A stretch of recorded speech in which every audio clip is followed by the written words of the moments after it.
So welcome everyone. We're on the dot at 3 o'clock, and welcome to this webinar on in-house teams.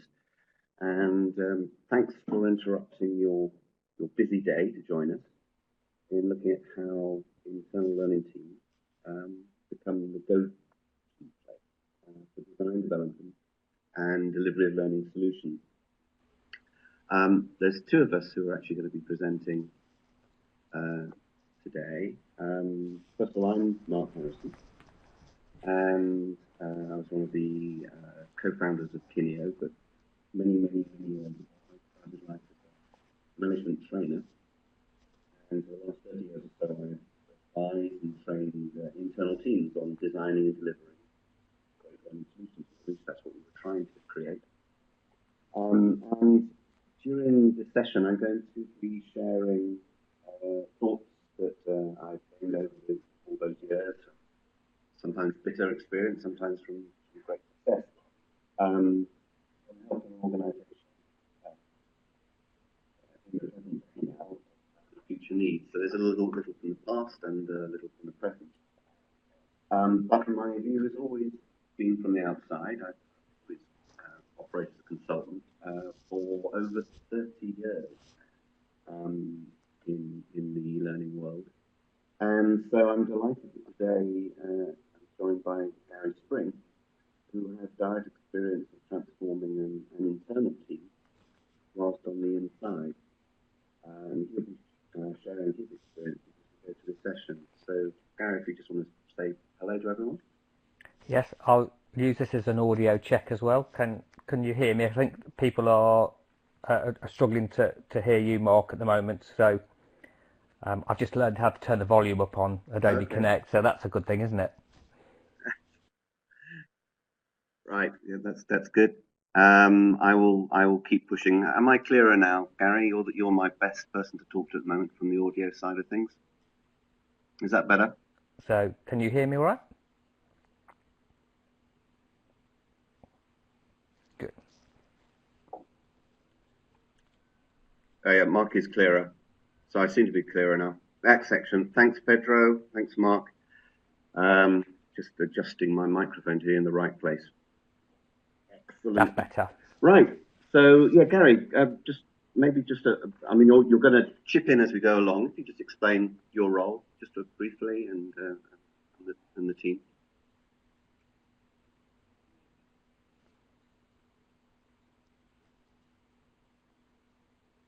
Yeah, I'm happy to. I should imagine like a lot of people on this call, I work for an organisation that has its own embedded learning teams. I have the great honour to look after a design team within Barclays UK, and we look after a portfolio of businesses in the banking sector, from the sorts of banking that you would recognise on the high street, to those who perhaps are more specialists and work with our wealthier clients or work in our business context or mortgages. And then we have a number of back office people that we also look after. So we probably look after a community of circa 40,000 folk. And I say our main raison d'etre is really around providing those guys with the right level of technical training in order for them to perform their roles. So we don't play in the glamour space of leadership and talent. My team are in the muck and bullets of, what do people need to know to be able to perform their roles successfully. And that's what we're passionate about anyway. As we go through all of this process, Gary is going to be sharing the journey he's been through, which I think is absolutely fascinating. I wanted Gary to get involved in this because I did quite a lot of discovering what his team were doing and how they had moved an enormous distance in a few years through a lot of Gary's leadership. So he will be probably just sharing some of those challenges, and some of the things he's done I think are quite remarkable. So what I'd like to do is, first of all, just give it an overall background about why we actually are going to be talking about this. Essentially, the world, in many respects, has been getting easier and easier for people. The development tools have got better and better. When I started, it was a real challenge, I think, for an ordinary mortal to put together a piece of e-learning. And the challenges inevitably meant that when I started up, I was as an e-learning supplier. People did tend to just hand projects over to you, and in-house teams did struggle in the early days to try and get a hold. Then the tools got easier and easier, and in-house teams started to arrive. So the development tools have now got even easier. It is quite difficult to put together something bad now because the tools are very helpful and quite intuitive. And although it's happening quite slowly, the delivery platforms are getting better too. We're actually getting a more sense of delivering things for learners and moving away from those kind of megalithic learning management systems.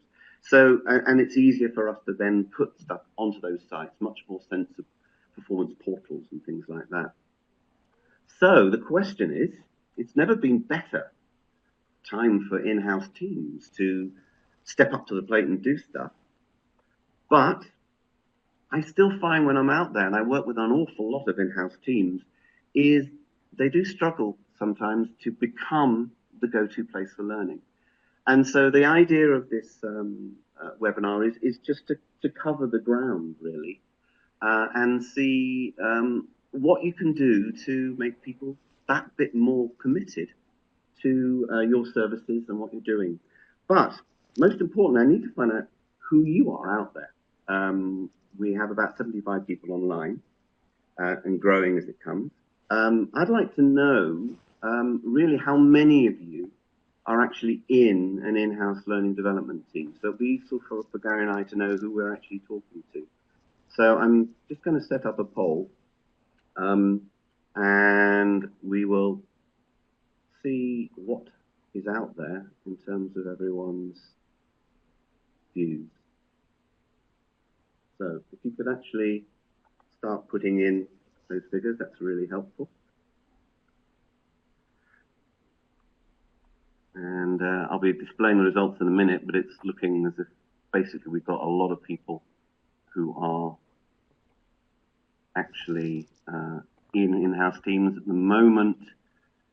About 82% of you are actually in in-house teams. I think that's pretty much stabilized now. I love the idea of, in one of those questions, 3.13% of you are not sure if you're an in-house learning team. That'd be really interesting. Maybe you want to drop a line in the chat area to explain why. I suspect it might be you're a contractor or somewhere around the edges, full-time involvement, which we're going to look at as we go along. So I'm going to end the poll there. And we're going to, just to broadcast the results, you can see there, that's how it turned out.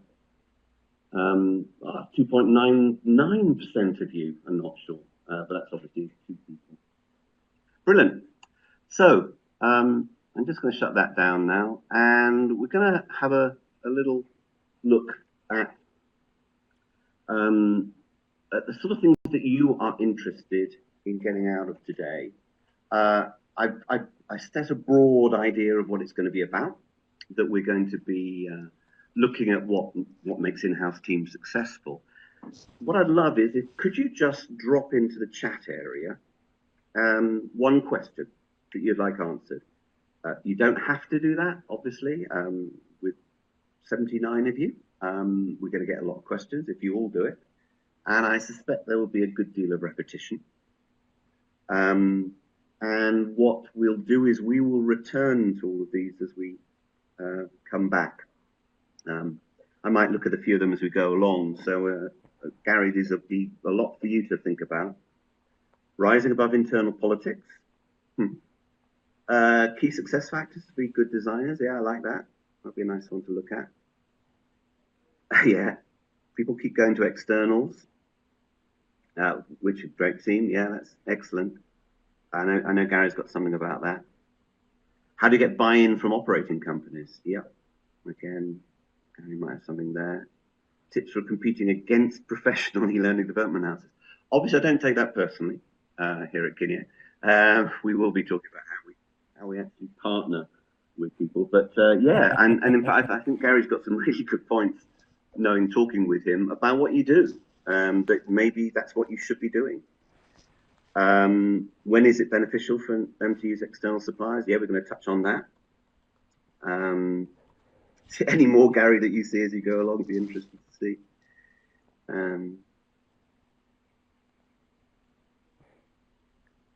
Al Priestman, I'm with you on that one. I will definitely want to share my experiences on that, because that's been a really interesting conundrum.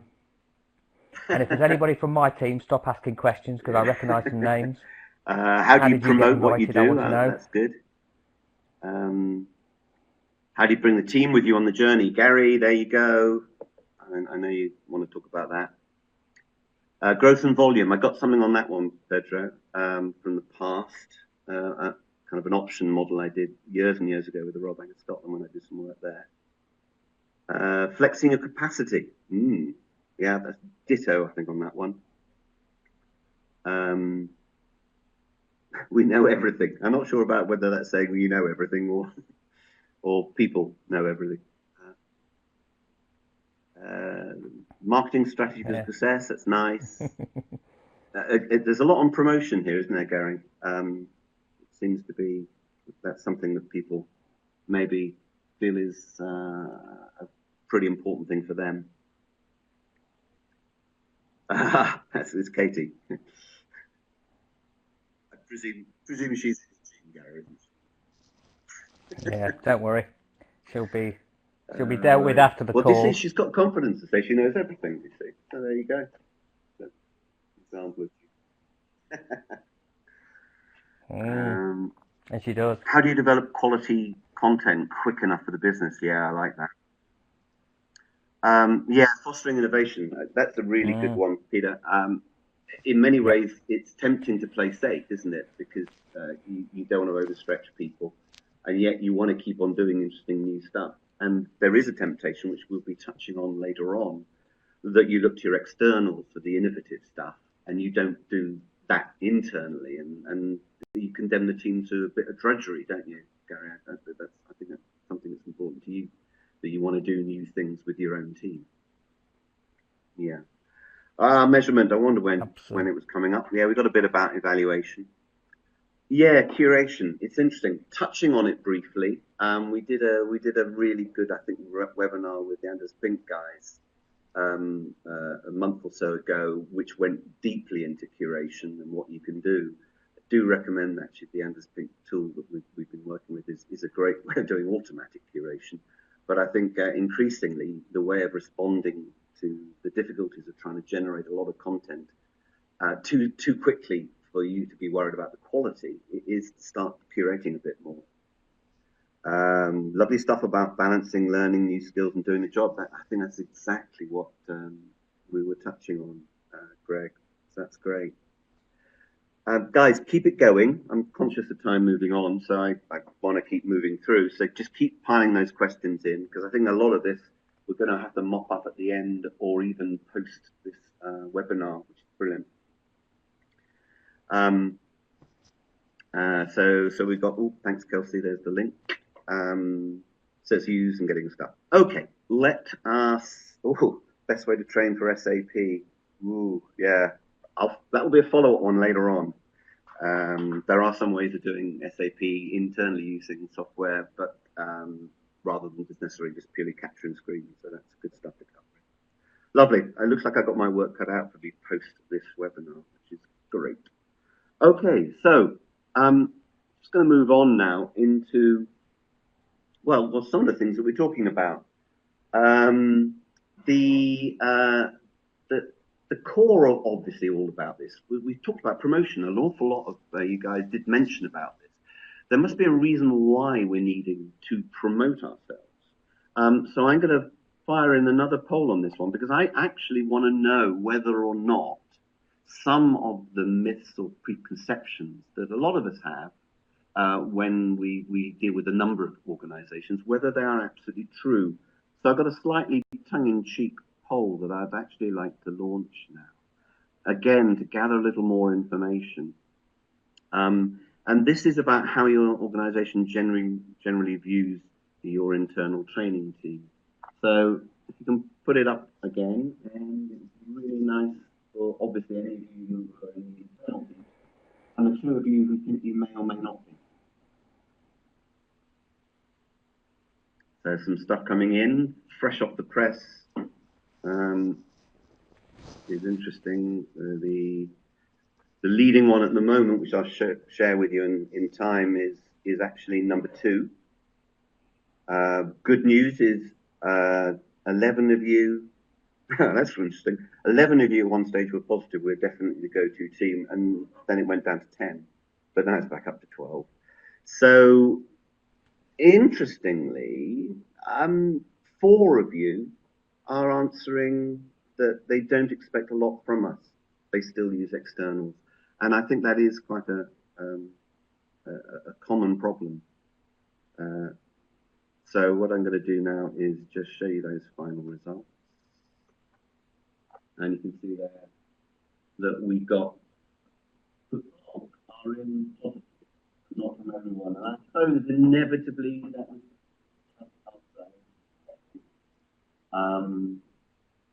a lot of which one would you go there?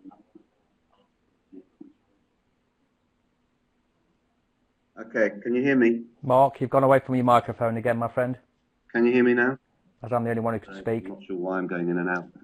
Thanks. Yeah, that's better, thank you. Keep me on that one. Yeah, Gary, I was saying to you, perfect. Which one would you answer on which of those questions? I will.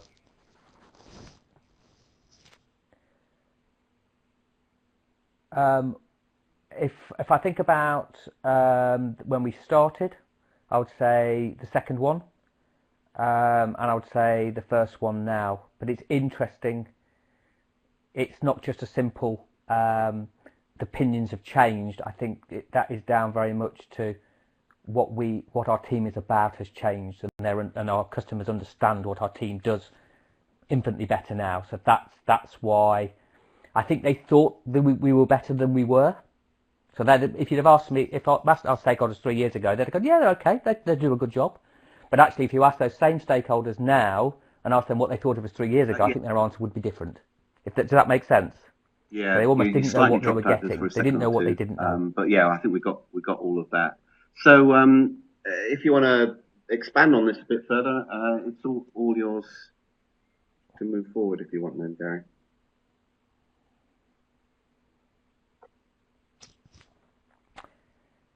Okay, so I think it's important to start off by saying that I don't, and my team don't have all the answers on this, but a lot of what you've put in your comments and your chat absolutely resonate with me in terms of where we've been through and where we currently still are in our journey. And I think for me, you have to almost go back to think about why embedded teams are there in the first place, why we were there in the first place as a Barclays embedded team. And they're often, they are often, and we were organic in our creation. We were set up for a specific purpose, and for us it was induction. So we had all of these businesses who wanted someone to take the pain away from them around how you inducted colleagues into their roles.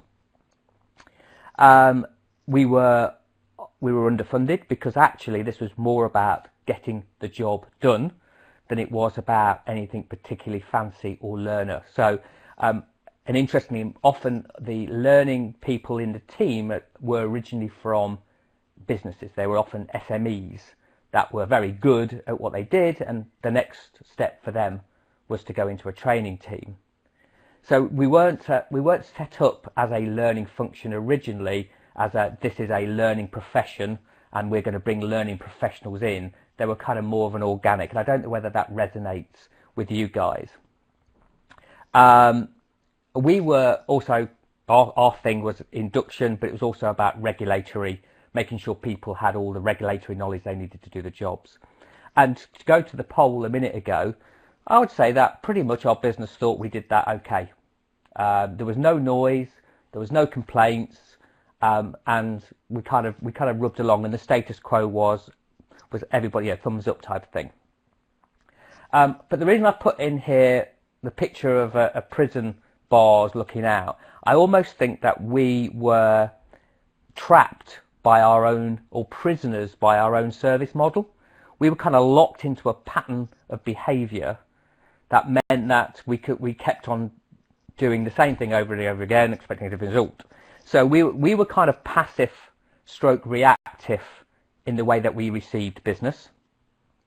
The business were very clear about what they wanted and almost dictated to us what they wanted. So they would come to us, right, we need a 6-week course on how to move this person from street to seat. That's what we want, and we want it to be face to face. Don't give us any of that fancy learning stuff because we don't like it. So because that was our status quo, we felt like we were adding value, which was important to us because we were looking to be part of a bigger community. So we had a need to be part of a pack. So we were happy with our deal, if you like, because we were offering a service. The business were happy because we were delivering a service and we were taking pain away from it. However, was that a happy relationship or was that a balanced relationship? I'm not so sure it was. And I'll give you an example. We had one customer who absolutely wanted their own designers, and they wanted their own training team, and they wanted things delivering their own way. And when I took over and we started to have conversations about actually designers being part of a pool, doing things differently, they reacted really violently. I mean, really violently, to the point where we were having very, very senior management conversations about them withdrawing from us and not using our service because they wanted their own people. So they were locked into this behavioural pattern, and so were we. And what this behavioural pattern meant was we tended to be experts in the business, not in the learning function. So when I talked to my guys 3 years ago, they probably they knew more about the business than they did what the industry was doing in the learning context. The business tended to get what they wanted because they knew what they wanted and they just wanted it doing. What we also had is we had a number of conflicting priorities. So everybody was just literally throwing their demands at us. So we had a number of stakeholders and theirs was always the most priority. So we were falling over. I mean, I'll give you an example. We probably looked at between 70 and 100 projects we'd be managing at that time. Now we look after 21. And I'll talk to you a little bit later about how we moved to that place. So therefore, when I joined, I found we were quite hard to do business with because we almost had to pull the drawbridge up because we couldn't take any more. So what you had here is a team that it's like any relationship. If the balance isn't right, nobody's satisfied. So the business were okay with us, but were they particularly wowed by what we brought to the party? No, because it was pretty much PowerPoint and face to face. We were underinvested, so our guys felt underdeveloped. And innovation that was PowerPoints, really. So I think being an internal embedded team is quite a tough gig if the contracting at the beginning isn't right. So we were trying our best. The business thought we were okay, but was either party particularly happy with what they were getting?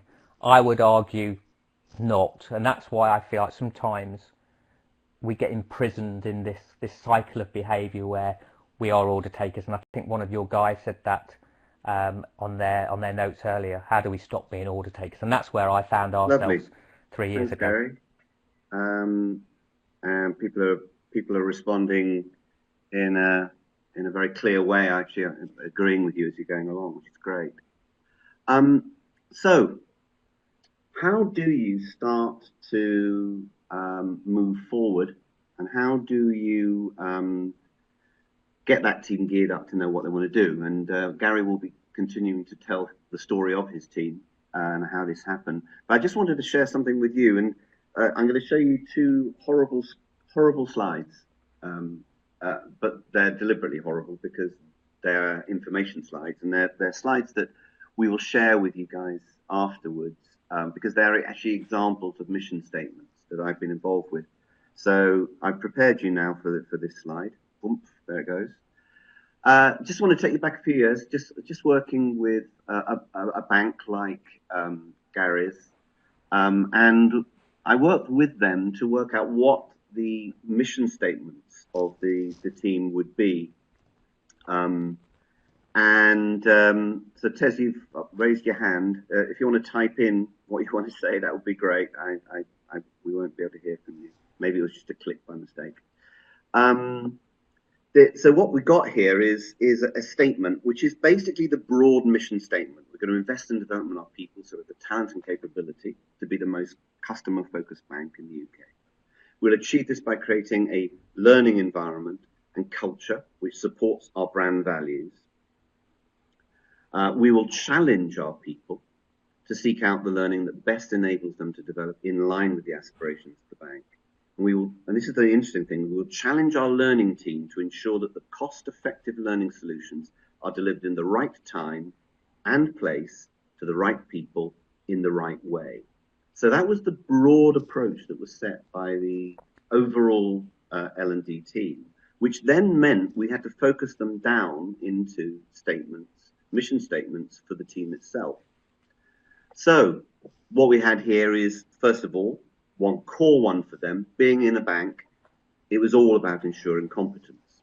So it had to address the regulatory learning needs, which Gary will totally understand. Secondly, it had to express clearly the business value. So here we go into this showing your value of any learning intervention in terms of supporting key business goals, etc. And these were the key themes that organization were interested in.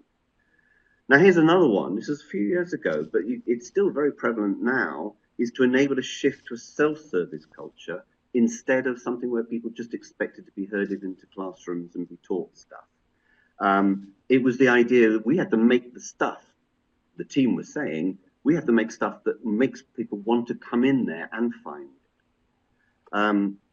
Next, obviously, is all about employees being equipped to do their jobs.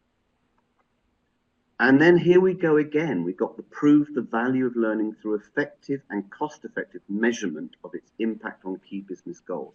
We'll be looking at ROI in evaluation a little later on, but there it appears. And then finally, to make the best use of existing technical infrastructure and human resources. So what we're actually saying is we've got to be realistic. We've got this technical environment, but how do we make the best use of it? And that's where the idea was to push things forward. So you can see that was the team mission statement that they took on, and that's what they worked through. Now, I'm not saying that having that mission statement made a huge amount of difference. I'm not going to say which bank it was. And unfortunately, you have to do the next hard extra mile, which is actually, I think, exactly what the example of Gary's work is, where he actually went out there and really pushed it. So,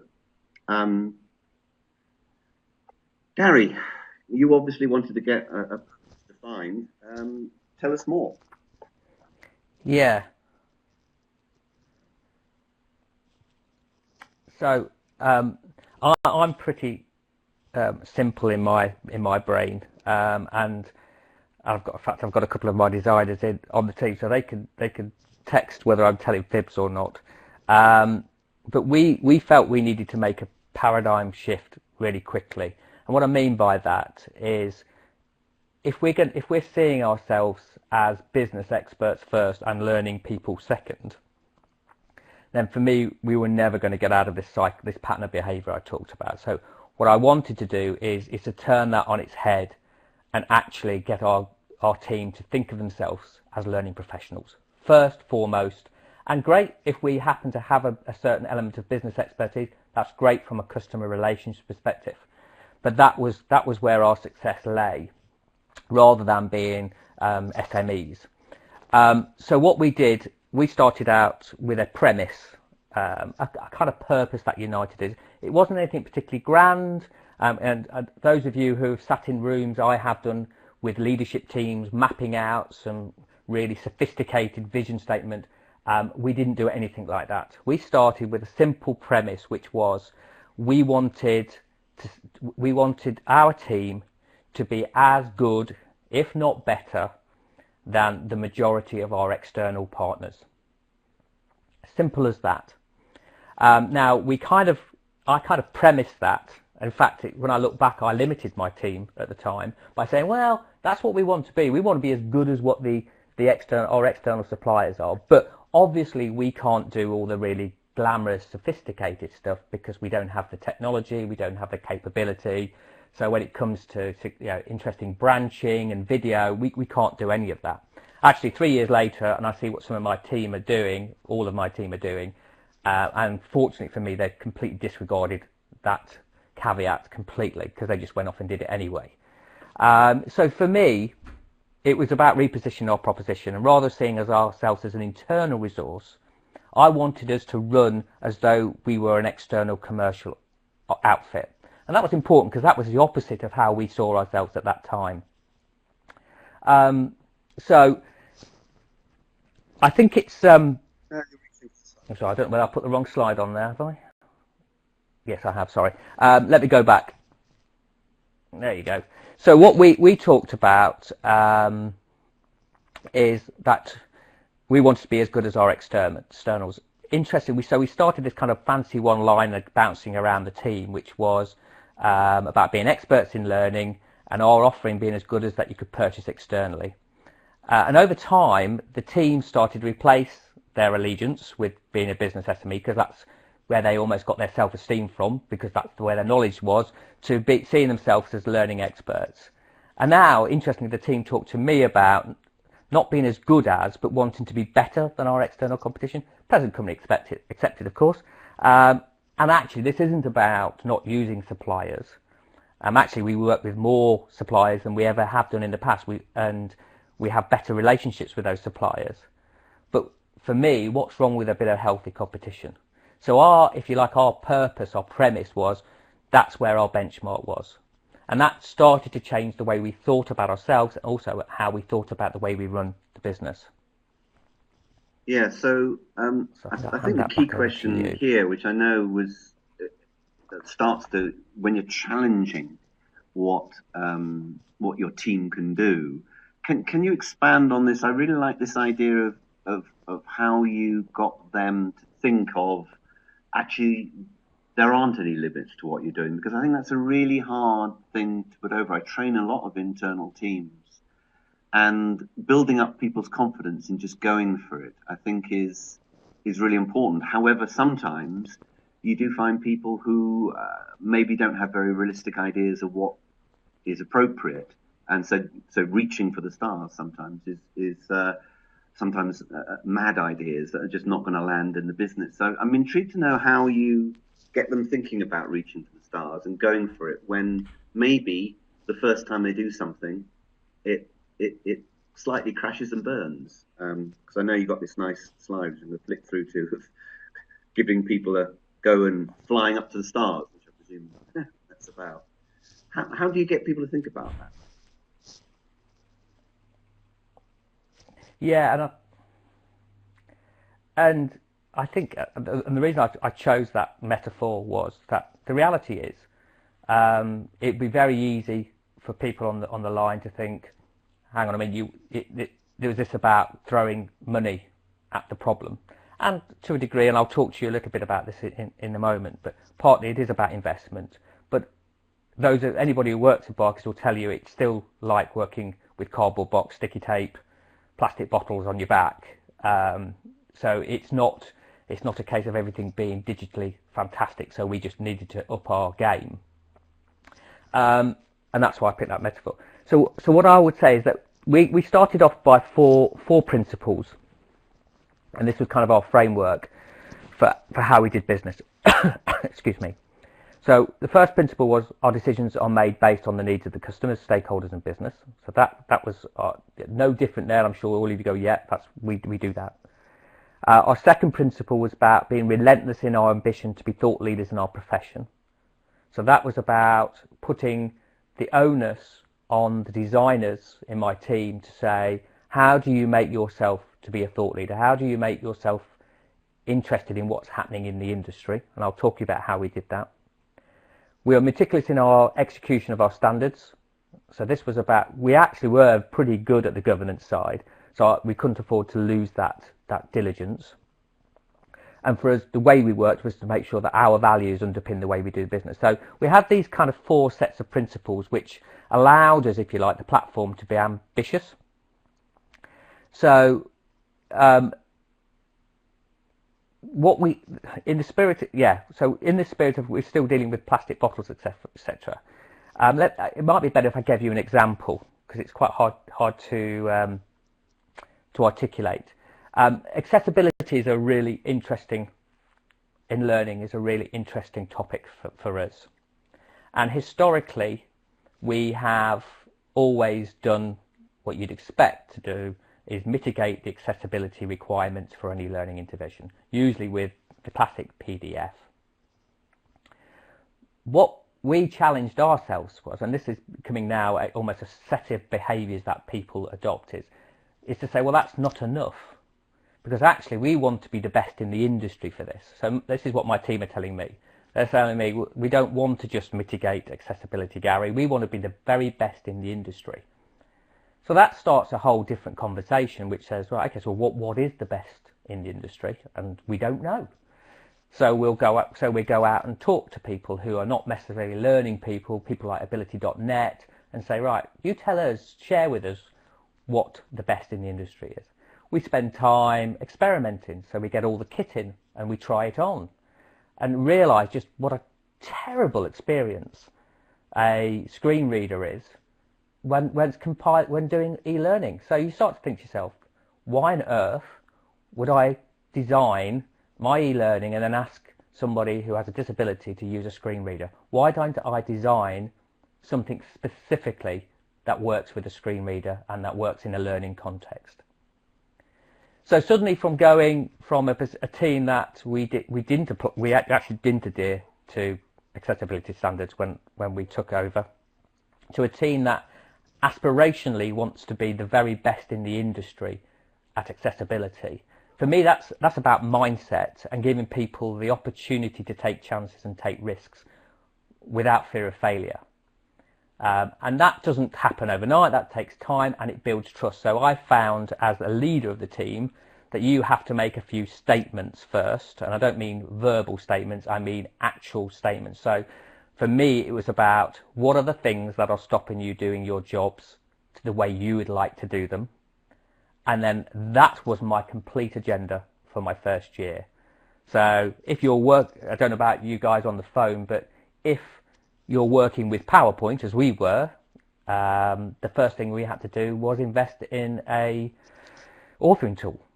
And this was a major thing for us. Now, I'm guessing most of you have got authoring tools. We invested in an animation tool. We invested in infographics tools. We've invested in Adobe. Now, some of these are pence. They're not thousands of pounds. Our animation tool costs about £100 a license. But what it did is it gave people the opportunity to go out and try things, experiment, and fail fast. If they don't work, then we iterate and try again and experiment. So I think there's a lot of that going on in our team. Gary, got a question there about what animation. That's not the case. I think so. Does that answer the question? What animation tool you use while you're on that topic? Yeah. What do you? We use Go Animate, which actually was at the Learning Tech, I noticed this year. Simple tool, but if you can imagine, so you've gone from a PowerPoint presentation to, here we have an ability to create animations which are interactive and something very different from what our customers have ever seen before. It's like yeah, great. It's lovely. It's like chalk and cheese. So for me, if you want your people to be ambitious, you've got to equip them to be to do the job. Basically, I pulled out of that, knowing you've talked about this before with me and others, that actually I think it's a really interesting point to say, look, let's think and act as if we were a top external agency. Let's not put limits on ourselves. It's a fine line, obviously. If someone starts to overstretch and one of your stakeholders presumably comes back with some negative feedback, you need to protect them from that.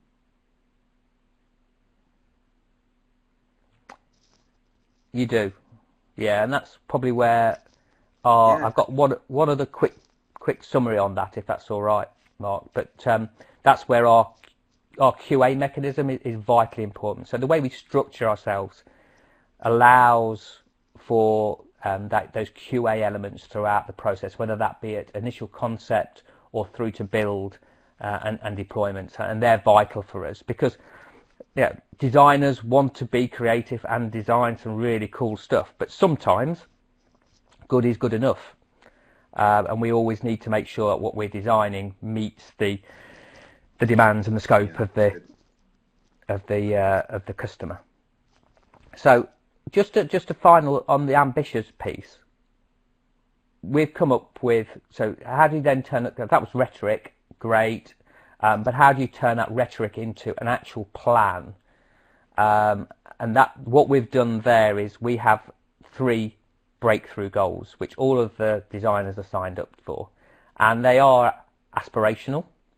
So we have one around external recognition and internal credibility, and I've set some goals about winning awards. Now, am I bothered about winning awards or not? Probably not, actually. I'm not that fussed by awards, or it's always nice to have a gong on your mantelpiece.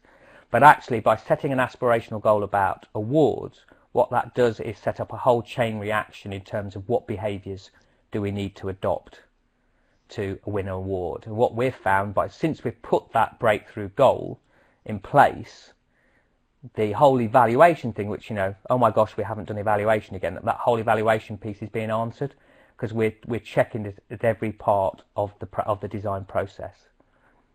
So things like setting goals, breakthrough goals, has been absolutely critical for us, and we've got goals which I won't go through on this call around efficiency, around utilisation, around transformation, and around awards. And for us, they set the behavioural elements, so everybody knows where we're shooting for. And if we're doing stuff that don't help us hit Thank that, you. then we don't do it. Time flying by. We've got about 20 minutes to cover the ground, which we should be able to do. What I'd like to do now is we've looked at the team direction, the goals of that team, but what about the team itself? How should it be structured? What skills do you need, and how do you build your team's capabilities? So, obviously, a team could be a mix of internal employees. That's your core team. You could then be bringing in contractors who could be working to fixed-term contracts embedded in the team. I spent about a year embedded in a team just as a pure consultant with the Department of Work Pensions. So in effect, I became part of that team and was regarded as part of that facility. But it was only 3 days a week, but it was permanent enough to be in the team. Obviously, you have freelancers who are coming in and out, maybe a little less of the team. And then you do have that role that we've been touching on that external agencies. Now, you can use external agencies for a couple of things, and Gary will touch on that in a minute. But doing the heavy lifting when you don't have enough pairs of hands, sometimes there's such a vast amount of work that you need to outsource it. And you need to outsource it with people who you can trust or have project management capability to ensure it will happen. Or it could be when you need to reach the stars, and those stars are just a little bit beyond your team. And obviously, there are some classic sort of projects where I've seen that happen over the years a lot. You want a really classy, brilliant induction program, for example. Your team could do a very good job, but maybe they don't have all the graphics and video capabilities. And so I want to touch on what these teams could look like. Gary's team is a very big team, and is trying to cover as many bases as possible. So it resembles very much this model, where you have a whole range of people doing activities, completely self-sufficient if need be on projects. When I've actually done training for a lot of teams, I've seen a different model, because the challenge is when you have, it's easy enough to have a number of those roles, but it's quite hard to have some of those later ones, the audiovisual producers, some of the programmers, some of the graphics design. It's quite hard to get really good people in those roles. And so quite often you have this kind of model where you can see that you have people doing some sort of strengths you expect a team internally to have that capability. Instructional designers, writers, developers. In other words, developers are a term I would use for people who are using authoring tools. Programmers are people who are creating codes and things like that. Kevin's great question about how do you build these skills in a team of 3. Well, people have to do a little bit of everything, but what you're going to do is keep it simple, because one of those people would have to be a developer. I suspect your team of 3 may not have great graphics capability, so this is what you've got to do here. You've got to look outwardly for graphics designers and programmers. Now, you can talk about learning theory till the cows come home. If your graphics look crap, unfortunately, it isn't going to go down well, and people will underestimate maybe the quality of the rest of your learning. So some of these things you've got to get right. When Kineo started, we were very successful because we were putting together look and feels that made things like Articulate look better and prettier. We would put templates and use graphics, and then people could take it on and work with it. And I think that's the smaller teams really just have to do that. I think you're getting instructional designers and writers.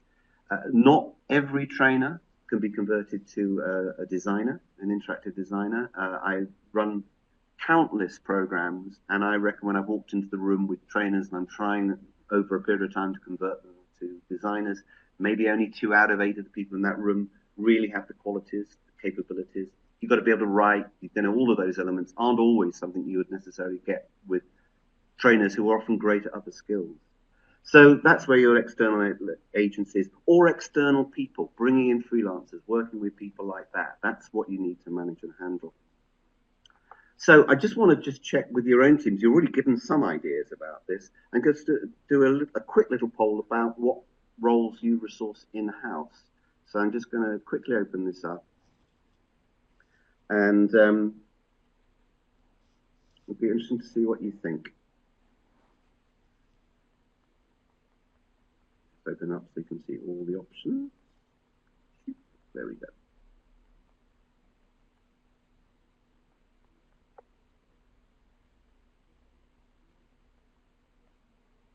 So at the moment, looking at this, it looks like a fair number of you are covering all of the roles, which is great. It means you are self-sufficient enough.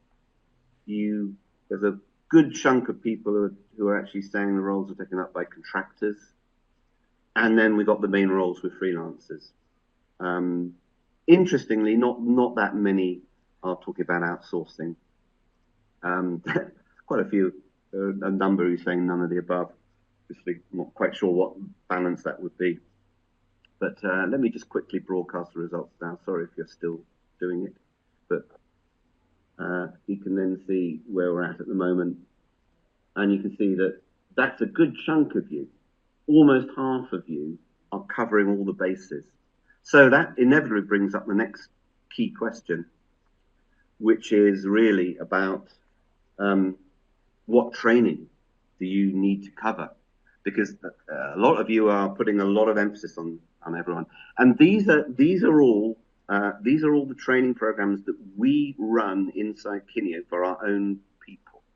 So just to give you an idea, when you've got groups of people at the level we have to operate, these are all the ones. I'm not going to go through them in detail, but you can see that we have programming languages, we have graphics tools, graphics animations, all of that stuff, and the general software tools. And obviously on top, we have the general management skills. So that's quite a lot of training, which is going to lead you, Gary, to a brief explanation, if we can, to get through all the agenda of how you've been doing it internally. Sorry. Yeah, I think Al's question is a good one. What happened to the days of learning practitioners with well-rounded skills in consultancy design delivery? What we've found, it's a really good question now, is that the designer role has become so multifaceted now in terms of all the different skill sets. We're finding it hard for them to be a jack of all trades. It's hard to be a jack of all trades within design, let alone then to be the delivery, the consultant. So we've gone very much to a model where we have a relationship manager up front who does that upfront piece, and then allows the designers to be what they're best at, which is a designer. And it's interesting because I went to talk to CIPD about, so from a design standpoint, what have you got in terms of capability matrix? And they've got very little. they've got lots about generalist trainers and training partners, but very little about the art of the designer. And I think it's almost our bodies, awarding bodies and professional bodies need to catch up with in terms of the complexity that you just talked about, Mark. So I think we did, to summarise, we're doing a lot of what you've just described. We buy for where we have resource requirements, but we're more interested in buying for capability.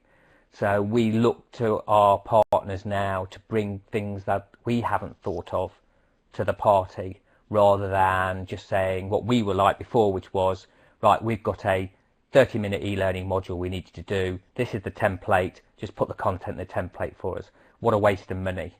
So I think the relationship we have with certainly Kineo, for example, is very much around unleashing the talent you have to come and say, well, actually, Gary, do you know what? Why would you do it this way? Because actually, we found in other places you could do it X, Y, and Z, and why don't we try this? Why don't we try that? So I think for us, we have a much more healthy relationship with our partners than we did perhaps before. Conscious of moving on, that was your that was your image of the multitasking capability. Have you got anything to add over that one? Yeah. Yeah, well, our thinking now is how do we develop our own capability matrix, so which allows designers almost to whilst needing to have a core set of competencies against all of the different authoring tools, instructional design, or project management, all those things, but almost allow them to have specialisms. So I think for an embedded team, it's really hard to follow a Kineo model, for example, where you've got a team of graphics folk, a team of developer folk, writers, QA. I know it sounds, probably 20 sounds a lot, but it's not enough to create that type of production line. So what we're looking to do is yes, to have a generalist benchmark for all designers, but then allow people to say, right, okay, you know what, Adobe's my thing. So and they may well become the Adobe go-to people. So that's the premise we're using to help our designers focus on almost creating a deeper CV and career. So if they want to go elsewhere, they've got some fantastic skills that, if you're anything like me, are hard to buy in the marketplace at the moment. Slightly beyond the hour. I'm trying to make sure that we cover the ground as quick as possible. This is really great stuff, and I think clearly what we're going to do is answer those questions post this webinar. But I know quite a few have been covered already, and what I'd like to do is just to think about this a little bit. I'm going to skip the poll here and just go straight to Gary. If you can just talk about, you mentioned about Kineo and using suppliers, and you did rethink that and you used a number of them. Can you summarise again, just quickly, what you think a good role is for external suppliers in order to still keep the juicy stuff for your own team?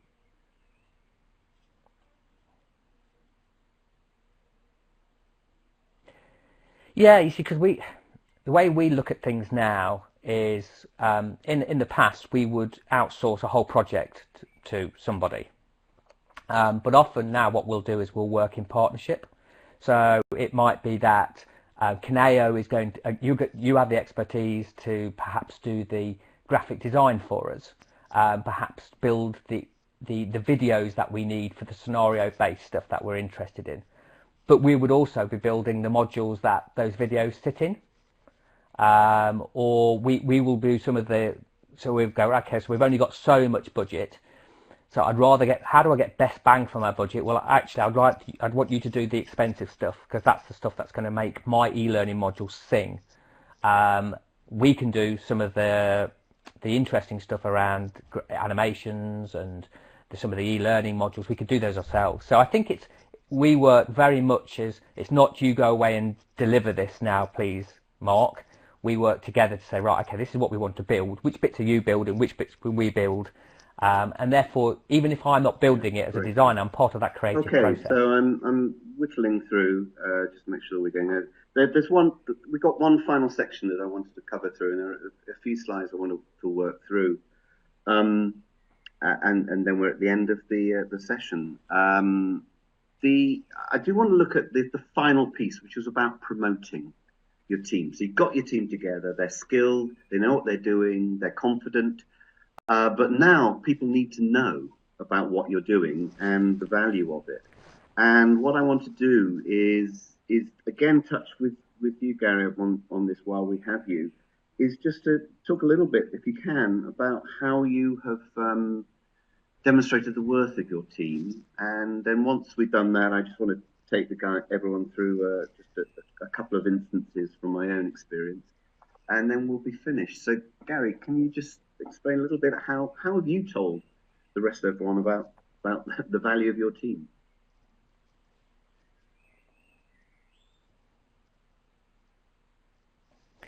So, yeah, and apologies if anybody wants to catch up with me afterwards on this one, because I could probably take an hour and a half on this one. So, yeah, so fundamentally, there's two fronts by which we are attacking this. One is the obvious one around evaluation, and that's setting that goal around creating award-winning products. Now, not every product's going to go to award, but that creates the behaviours. So there's QA testing on all of the process around, are we measuring for success? So there's that element. But you know what, the bit I'm really interested in, which never gets talked about, is how effective we are as a design team. So we are very interested in creating data which shows how well we use our resource. So the difference for us now, as an embedded team, is that we open our doors for our customers to see where the resource is, what it's being placed on, how effective it's being used. So let me give you an example, because I think that will illustrate better than I can if I just talk you through all the things that we measure. So interestingly, in the past, and I think some of you guys have referenced this, we would be asked to go on a project. This is vitally important, and we'd go on that project until it gets completed. Now we will be very much clearer in terms of, okay, so when will we have the scope? Because we're not starting work until we understand the scope. And we have, in fairness, we have the luxury of relationship managers in our business who are responsible for that scoping work. We then forecast based on proper indicators on how long a piece of work should take. And we forecast that, and that goes into a plan. And we measure all that stuff. But let me go to the nub. The nub is, the conversations we can now have is, right, that project took 90 days to build, right? We have 90 days of designer's time on that, and we can put a commercial cost on that. Actually, based on our indicators, that should have taken 45 days to build. So that project took 45 days longer than it should have done, for a number of reasons of which you're all aware of: projects, with the scope not being right, creep, and all the rest of it, spending time on project calls when we don't need to be on them. Interesting, the conversation we can have now is, so are you comfortable, Mr. Customer, that you lost 45 days? And actually, we could be using those 45 days to do this other project that you've had sitting waiting on the stocks for us to work on. It's a very, very different conversation we're able to have, because we have very deep data around what our people are doing, when they're doing it, and how long it's taking. So the conversations we have now is more about, how do you want to use your resource to best effect, rather than you chuck your projects and we find a way of resourcing it. No, that's brilliant. I don't think I can be any more succinct than that, thanks, Mark, Angel. but I've better shut up. I'm going to go on another webinar.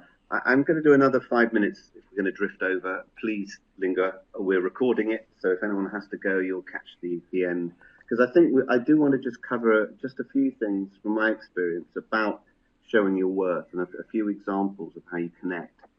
The first one is actually an example project that we worked on. I worked as a consultant on a year or two ago, where we needed to put some management training into the cooperative group.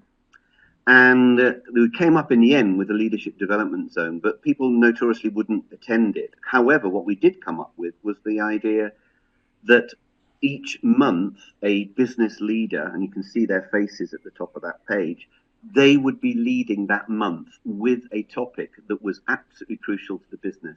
And only during that month, things would be focused on what they were doing. And it had an enormous take-up. It was really successful. And the internal team generated and curated, back to the curating, materials and things that they had already around those topics. And it was immensely successful. So I think the one thing is getting aligned with what your business is doing and getting senior people, not just getting in there doing, I'll do a video to say this is a really good piece of training, but actually involved in what that content's going to be around. The next thing is, and this is another one of the questions that came up here, when you've got a huge workload, what do you go through? And it was an earlier question that we had. This was something I put together. Actually, I was doing some work with the Royal Bank of Scotland ages when they had a huge amount of work that they were throwing at their internal team. And this was the approach I proposed in the end, is that they would first of all look at conducting internal team briefings, and then they'd work out how they would work out what the priorities were. But this is what we took through. First of all, we said, right, you need, first of all, to connect with your own teams. And this is the team we put up with. We have a walk through the project, through each team member's eyes to see what was working. Then you document the conclusions. And then they got in with their stakeholders to agree what the start and stop and continue should be for the next project. So that got all the teams ready. They actually were geared up to know what the stakeholders wanted. And the stakeholders knew that these changes were going to take place. And I think that's the key thing that makes a difference. The best way of showing the worth is obviously about delivering on time, which is absolutely crucial. And so the deadlines that you say you're going to do make a huge difference. Again, in the bank, that was crucial. And then the final piece is this thing. I've lost you, Mark. Yeah, can you hear me now? Can you hear me now? Can you hear me now? Yeah, we're back again. Sorry about that, guys. So, yeah. So what we then did finally was work out what are the different options you could do. Yeah. You could have option A, which was we'd do it. Option B was, well, we'll do it in a simple form. Option C was we'll find stuff. We'll give you 5 days or 10 days of a consultant. And then the final piece was option D, which was we don't want to say no, but could you redefine what you want so we can say yes? So the idea was never to say no. And that was a really important piece. So we come to the last of the things I wanted to cover. And this is the hardest. It's about return on investment. And this is really hard for people to work through. But obviously, you really need to move away from happy sheets as much as possible. And you have actual benefits against costs. To do that, you need to have the baseline figures, which are really hard to do. And we work with an agency called Boost, who do a great job in terms of gathering that baseline. Yeah, I'm sorry, I'm going out again, am I? Can you hear me now? Have I gone garlicky? Annoyingly, there's like 2 minutes delay. All right. Oh, God. That's much better. Is it better now? Great. Just finishing now, guys. Sorry, yeah. Return on investment has baselines and post-implementation data. That allows you to build up the success of your project. We have a team called Boost, who we'll send you some details to anyone who wants to work with them. They're an external, independent agency who work really well. Choose low-hanging fruit, obviously, go for the high values, and compliance with big numbers. So I just want to finish really on that. Come to our site at Kineo. You get a lot of information. What I'm going to do is send you all of those questions with some answers to those questions. I'd just like to finish. We've got the Art of Learning Design, which I will send you links to, which is a really good page, which is all about the opportunity to do training for your own internal teams. Gary, I'd like to thank you very, very, very much for your input. With all the sound issues backwards and forwards, you were great. Thank you very much, everybody.